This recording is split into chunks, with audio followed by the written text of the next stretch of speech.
Welcome back to another episode of Drop the Mitts Hockey Podcast, brought to you in partnership with Primetime Production. Today, we have a special guest from Merrimack College, Matt Copponi. Matt, how you doing, buddy?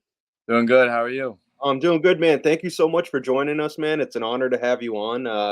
How was your Christmas break? You had a little bit of time off. How was that? Did you get to enjoy some time with the family? Yeah, no, it was great. I got to go home for a couple days. We just got back 26, so we were there. We were home for about 10 days or so. But it was great. Like seeing some family, seeing some people I haven't seen in a while, some friends. It was everything, and it was great. So it was great to go home. Yeah, dude. Nice little reset, before you got to get back to the grind. Yeah. Um, so mentioned you play for the Merrimack Warriors. You guys sit right now at 9-1 on the season, in it like literally the best division in college hockey right now. You guys sit at 2-6-1. What would you say that is going right for your team right now, and what are some areas that you guys have kind of pinpointed as things you want to focus on improving? No, I mean, I think all in all, our team's taking steps. It's a long season. You face adversity every year, and we had a slower start than we had hoped. But I think using that as motivation is good. I think we're scoring a lot of goals, which is good. That's something in this league that's not easy.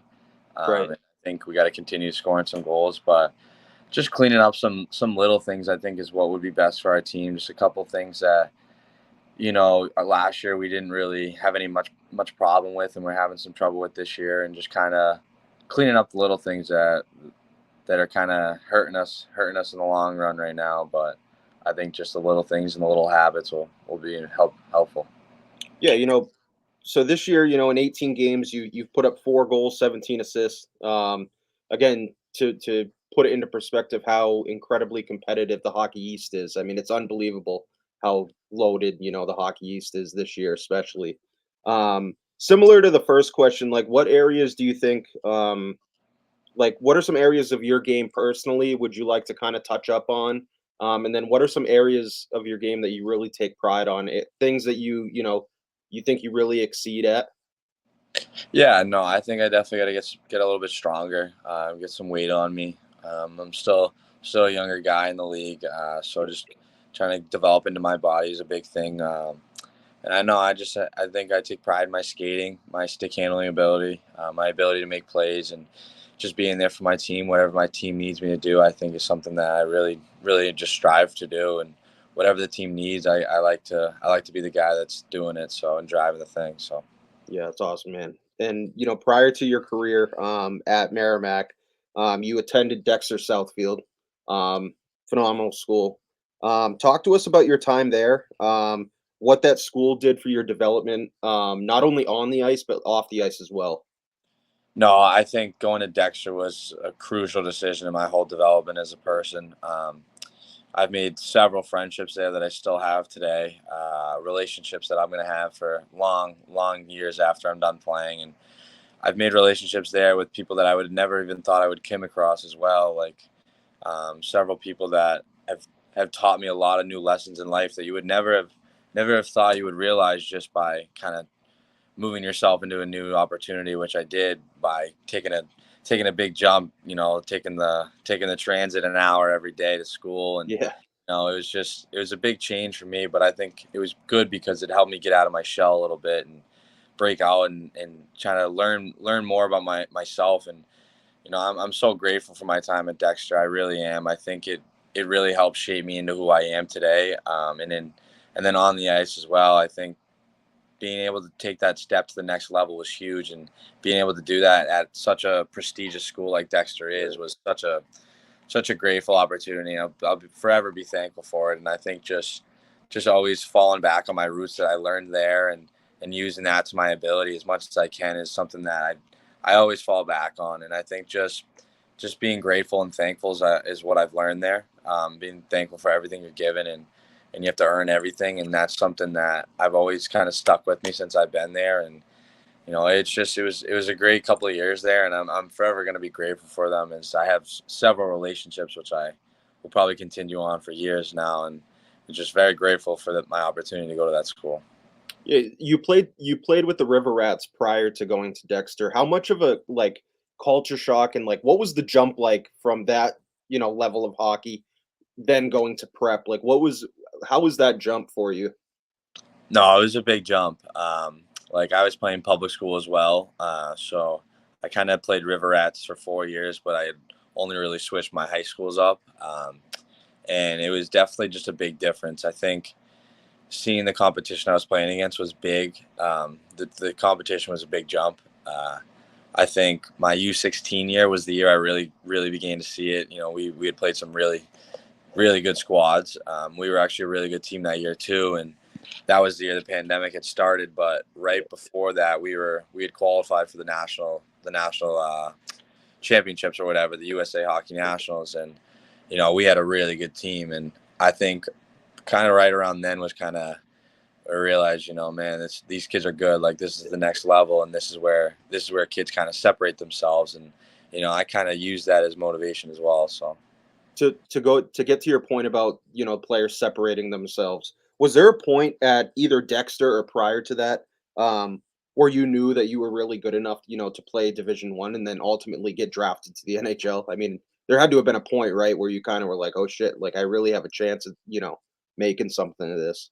Yeah, no, I mean, I definitely think I've always believed in myself. I have from since day one. I think, right before high school, I think I really believed I had something, but I think it was was it freshman year, I had tried out for the mass hockey national camp or whatever.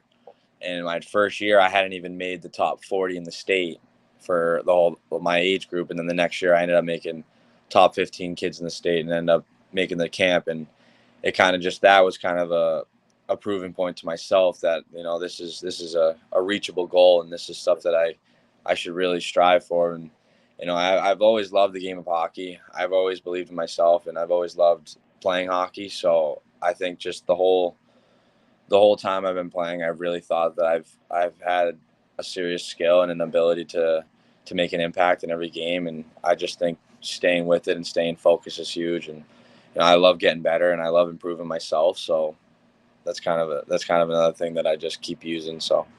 Yeah, that's awesome, man. And after Dexter, during your recruiting process, were there any other schools that you seriously considered? And then what was it specifically about Merrimack that kind of made you fall in love with that school? No, I mean I definitely think there were other schools involved, but Merrimack from the start was shown the most interest.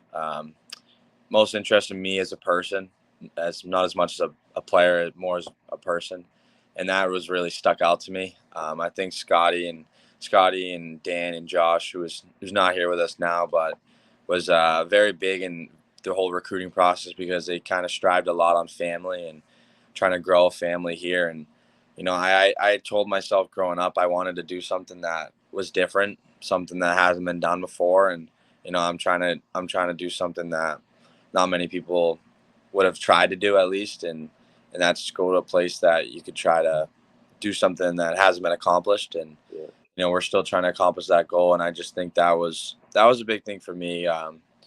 Having trust in my coaching staff was the number one thing for me when I was going through my recruiting process, because you can only get thrown such a big plate. It's just as much as you take and how much you use it. And they gave me an opportunity right away, and I thought that it was very very grateful for them to give me that opportunity right away, and it showed a lot of trust. So that's kind of where I was with the whole process, was just finding trust in a coaching staff, because Yeah. at the end of the day, that's the most important thing. Yeah, 100%, dude. And you guys seem like such a close-knit group, and like what's the message in the locker room, with the leaders? Like I mentioned, like you guys just seem so close. Everyone, every team, I guess, can say, they're close, but I've watched a couple games and there's been a few times where, whether it's a bad hit or something, I've always seen you guys kind of go to bat for each other. What is it about your group that makes you guys so special and just makes you guys so close? No, I'm sorry. I think we have a really good relationships with each other, and that's the number one thing in our locker room is the relationships. And I think the most important thing about a team is the team itself, and having a good camaraderie around the rink and having good relationships with each other is huge. And Scotty really emphasizes the locker room, really Yeah, emphasizes the locker room, and that's a really big thing in sports.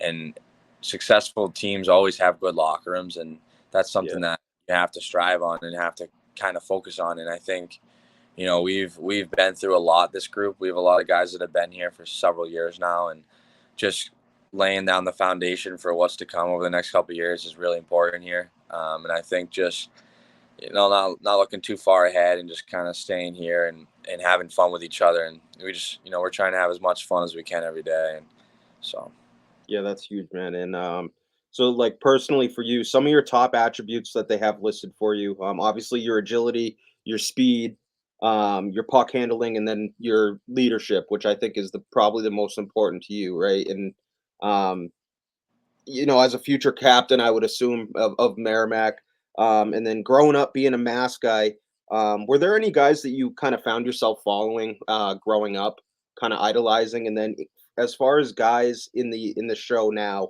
are there any guys that you see yourself in or try to emulate your game after?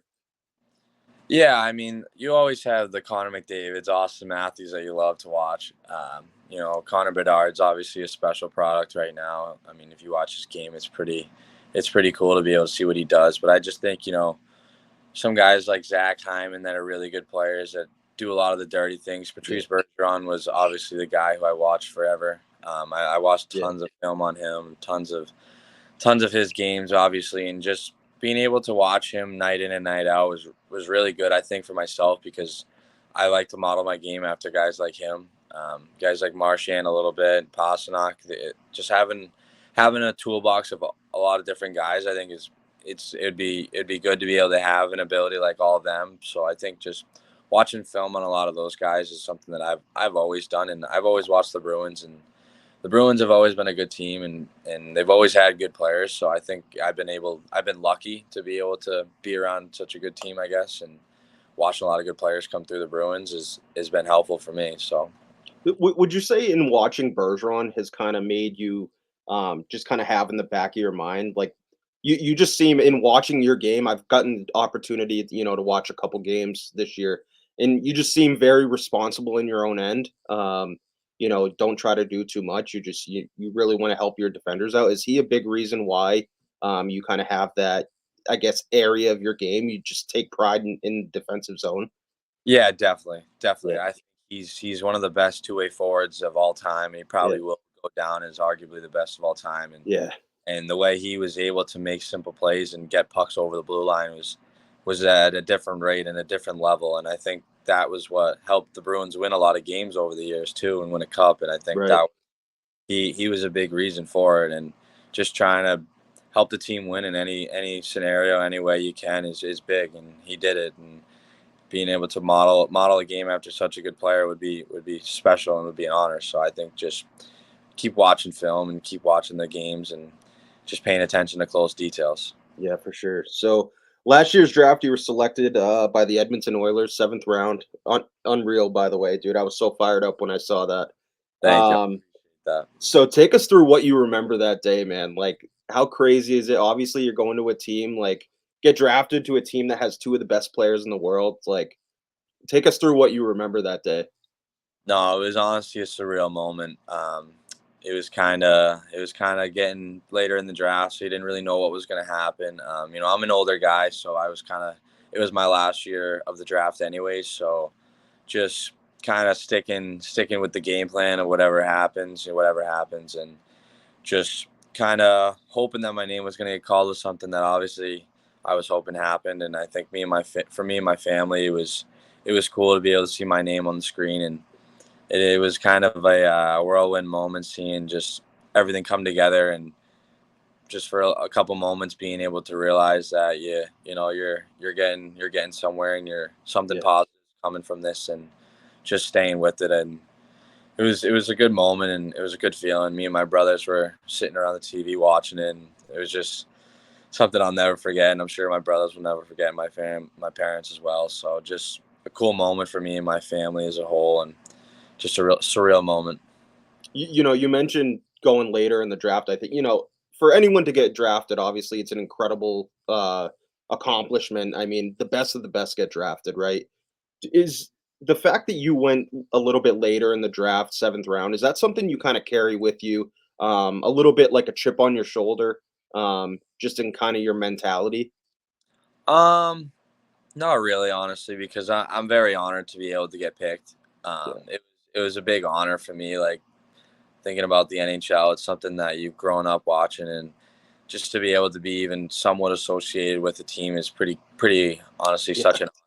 You're very grateful for it. So no, I think I'm very grateful that the Oilers picked me, and I'm forever thankful for them to be able to use a selection on me because it's a draft pick and it means a lot, and it's really cool that a team believes in you and believes in you enough to where they can trust where they can use a pick on you, and I'm very honored that the Oilers picked me, and I'm very grateful for everything that they've done for me and my family. So were there any of those older guys on the team that reached out to you just to kinda congratulate you and kinda, offer a little bit of mentorship?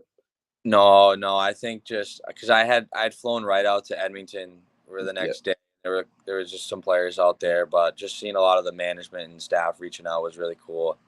Um, a lot of the management was at development camp as well, so I yeah. got to meet a lot of new faces and stuff, and so it was great. It was great.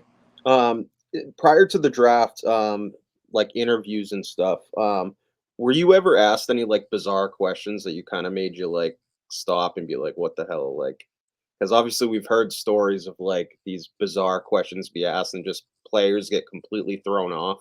And then also in addition to that, were there any teams specifically that you kind of thought that you had a chance that would be a good fit? Yeah, no, I mean, I had a pretty wide based interview process. I had interviewed with a lot of teams over the last couple of years. A lot of teams I interviewed with several times, but it was an interesting process to say the least. It was very it was very interesting to see what some of the teams wanted to find out about you and wanted to know who you Yeah, were. But I guess they got to do their due diligence, and it's kind of cool to see what goes on behind the scenes is when you get involved with it. right. So it was very cool. I didn't face any crazy questions. So I don't really have any pretty crazy stories for you, but I had done a lot of interviews and I had met with a lot of teams, and I think just there were a couple teams that I had thought were definitely gonna try and make a selection for me. I know some teams have tried to get me before the Oilers got me, but I think just kind of seeing whatever happened was going to happen, and then if I hadn't gotten picked would be I would have been going to a development camp for sure. So just seeing whatever happened, and letting it all play out by itself, and Yeah. you can control is kind of what I was thinking.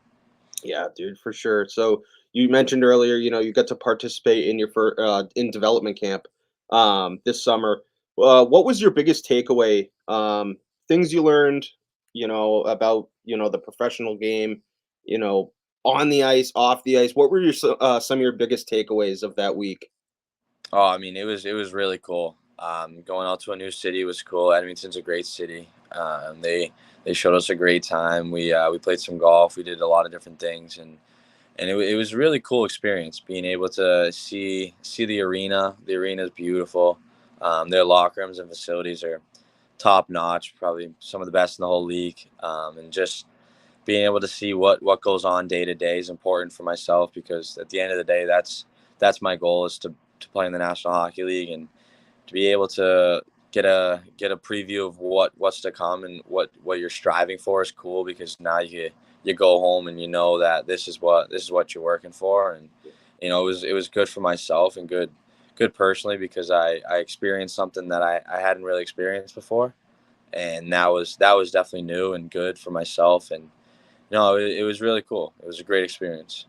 Were there any things like off the ice that kind of made you like think to yourself, like, I don't know, like a lot of the guys that we have, that we talk to, as far as development camp, like the diet is a big thing, the off the ice training, the just how you take care of your body, sleep.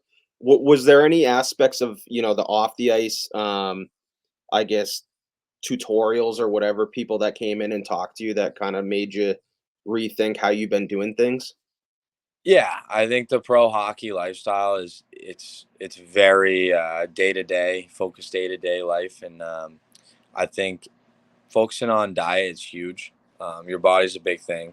Keeping your body at its top shape, because you need to be playing at your top shape every night. And I think that was something that kind of you kind of realize, okay, this is what you focus on. And I just think getting stronger and bigger is going to be huge for myself and be key for my development personally. And no, I just think, kind of when I went out there, it was kind of everything I expected was what I learned and what I heard, and that was good for myself, because I think that everything that everything that I had learned out there, and I had taught or talked a lot about with their staff, was good information and stuff that you take home and you bring it to the rink every day here, and hopefully spread it on your teammates a little bit too, and just use it every day. I think is something I definitely been using. So You mentioned that you hit the links out there. How are the courses out there, man? I hear great things about the area. I haven't had a chance to make it out there yet. no, But of how are course they?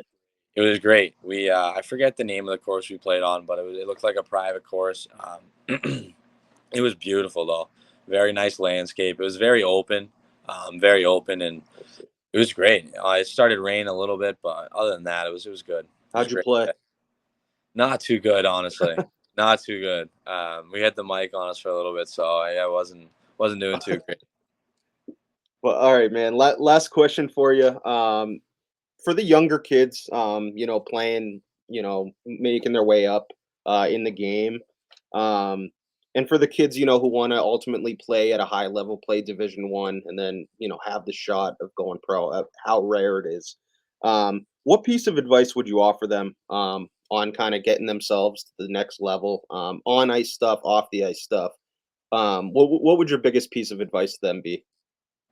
I think just being a great person on and off the ice, doing what you have to do to be a good person comes with being a good player. But I think also just always believing in yourself.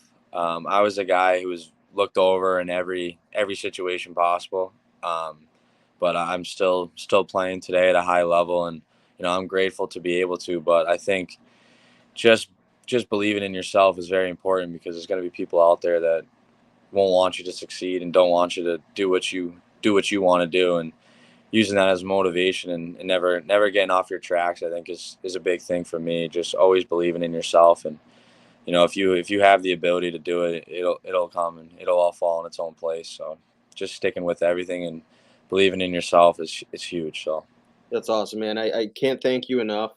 That's great advice. But honestly, man, I can't thank you enough. It was an honor getting the opportunity to chat with you. I wish you best of luck the rest of the way. And yeah, man, I can't thank you enough. So no, have a thank good one, you for man. having me. I really appreciate it. It was an honor to be on the podcast. So thank you for having me. Awesome, man. Take care. Thank you. Thank you as well. That was Matt Capone of the Merrimack Warriors, forward, unbelievable kid, incredibly talented. If you get the chance, go watch some of his highlights. Incredibly talented, again for the Merrimack Warriors. But that concludes episode 27 of Drop the Mitts Hockey Podcast, brought to you in partnership with Primetime Production. Hope you guys all had a great New Year's, and stay healthy and stay safe out there. Take care.